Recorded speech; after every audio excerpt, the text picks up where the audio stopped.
नमस्कार, मैं शानवी त्रिपाठी। आप देख रहे हैं फास्ट न्यूज इंडिया। खबर मध्य प्रदेश के शिवपुरी से, जहां पिछौर में बहुजन समाज के नेता एवं दामोदर यादव अपनी प्रस्तावित संकल्प यात्रा के तहत पिछौर पहुंचे, जहां उन्होंने सभा को संबोधित करते हुए प्रशासन, सरकार और कई राजनीतिक मुद्दों पर खुलकर अपनी बात रखी। ये यात्रा नागपुर की भिक्षु भूमि से शुरू होकर ग्वालियर की ओर बढ़ रही है। सभा में यादव ने ग्वालियर हाईकोर्ट परिसर में डॉक्टर भीमराव अंबेडकर की प्रतिमा स्थापना का मुद्दा उठाते हुए प्रशासन को 15 मार्च तक का समय दिया। उन्होंने चेतावनी दी कि तय समय में प्रतिमा स्थापित नहीं होने पर दतिया में 1 लाख लोग एकत्रित होकर स्वयं प्रतिमा स्थापित करेंगे। यादव ने कहा कि संविधान देश की आत्मा है और इसके साथ किसी भी प्रकार की छेड़छाड़ बर्दाश्त नहीं की जाएगी। उन्होंने शिक्षण संस्थानों में जातिगत भेदभाव के आरोप भी लगाए और कहा कि यदि ये प्रवृत्ति नहीं रुकी तो व्यापक आंदोलन किया जाएगा। क्षेत्रीय विधायक प्रीतम लोधी के धार्मिक कार्यक्रमों में शामिल होने पर उन्होंने नाराजगी जताई। वहीं बागेश्वर धाम के प्रमुख धीरेन्द्र शास्त्री पर निशाना साधते हुए अंधविश्वास से दूर रहने और वैज्ञानिक सोच अपनाने की बात कही। यादव ने नए यूजीसी नियमों का समर्थन करते हुए शिक्षा में पारदर्शिता और समानता की आवश्यकता पर जोर दिया। अंत में उन्होंने जनता से संविधान और सामाजिक न्याय की लड़ाई में एकजुट होने की अपील की। सभा शांतिपूर्ण ढंग से संपन्न हुई। बड़ी संख्या में समर्थक मौजूद रहे, जबकि प्रशासन ने भी सुरक्षा व्यवस्था बनाए रखी। देखें पिछौर से राजू जाटव की रिपोर्ट।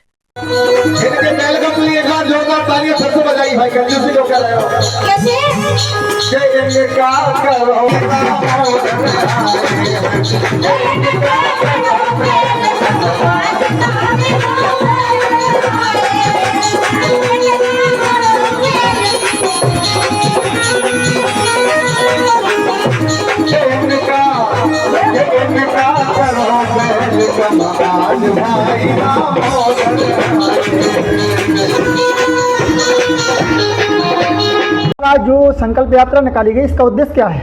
देखिए, ये यात्रा पिछली 27 तारीख से चल रही है नागपुर दीक्षा भूमि से।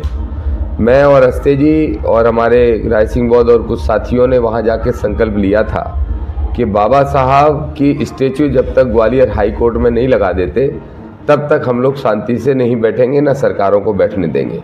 हमारे भीम आर्मी के प्रदेश अध्यक्ष सुनील बैरसिया जी ने इस मुहिम को ग्वालियर में बहुत लंबे समय से छेड़ रखा है और हम लोगों के लिए अब बाबा साहब की स्टेच्यू सिर्फ एक मूर्ति भर नहीं रह गई, बल्कि इसका प्रमाण होगी कि कैसे इस देश के अंदर, इस प्रदेश के अंदर बहुजन अपने हक अधिकार को पाएंगे, कैसे अपने संविधान की ताकतों को स्थापित करेंगे। इसलिए उसी संकल्प यात्रा के माध्यम से हम 15 मार्च को ग्वालियर पहुंचेंगे और बाबा साहब की स्टेच्यू लगाने का काम करेंगे।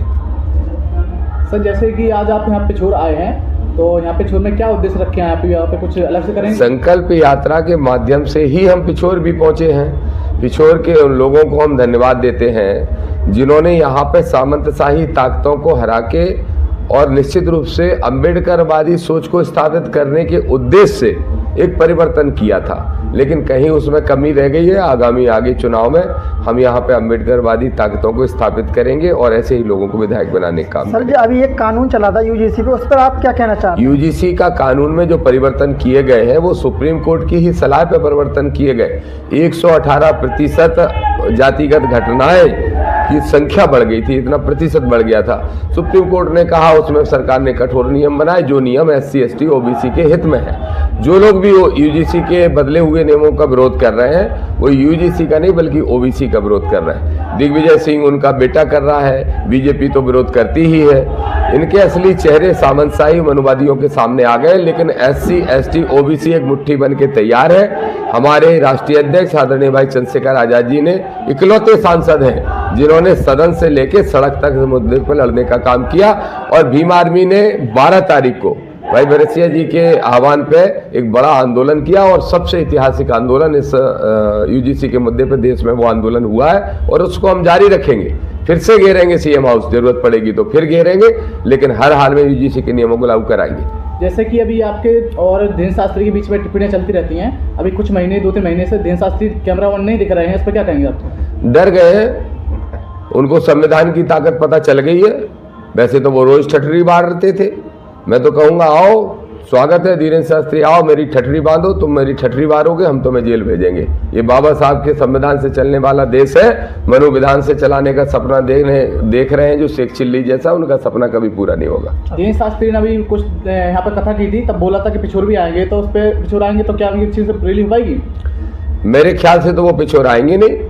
यहाँ के विधायक जी ने जिनने उनको आमंत्रण दिया था, मैंने उनको समझाया था, वो ओबीसी के हैं। जब हमें मिले, स्वागत कर रहे थे हमारा एयरपोर्ट पे, जब सिंधिया का स्वागत कर रहे थे, तो मैंने कहा था काहे को ये सब लफड़े में पड़ रहे हो, जिसके विरोध के कारण तुम्हें अम्बेडकरवादियों ने साथ दिया, अगर उसी के शरणम गच्छामी हो जाओगे तो फिर अम्बेडकरवादी अगली बार हरा देंगे। क्या सर अभी आपके जो पिछोर वर्तमान में विधायक हैं उनके बीच में क्या आपकी अनबन हुई? अभी तो पहले क्या वो भी उसमें आ गए थे?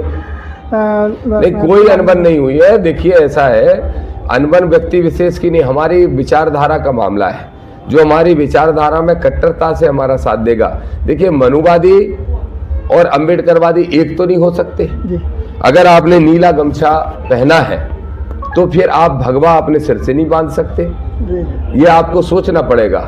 अगर हिंदूवादी संगठन का कोई चिन्ह सिर पे लेके चले और गले में नीला पट्टा डाल दे तो फिर ये तो कन्फ्यूजन की स्थिति है। इसलिए स्थिति क्लियर करनी पड़ेगी। मैं तो उनसे कहूँगा कि अम्बेडकरवादी बनो, आओ आजाद समाज पार्टी में। इन लोगों का सबका स्वागत और सम्मान है जिनका अपमान उनके दलों में के अंदर हो रहा है। आप ही बताइए, अगर धीरेन्द्र शास्त्री के सामने उनको शरणम गच्छामी होना पड़ा या उनकी कथाएं मांगने जानी पड़ी, और धीरेन्द्र शास्त्री ने क्या कहा, वो आए थे, वो तुम्हारे पिछोर के क्या नाम है, उनका नाम नहीं याद आ रहा, किसी ने कहा पीतम नाम है, पीतम नाम है, तो ऐसे अपमानित किया धीरेन्द्र ने कि नहीं? तो ये ऐसे अपमान होने के लिए अगर मनुवाद में किसी को जाना है तो जाए। हम तो अम्बेडकरवादी हैं और हम अम्बेडकर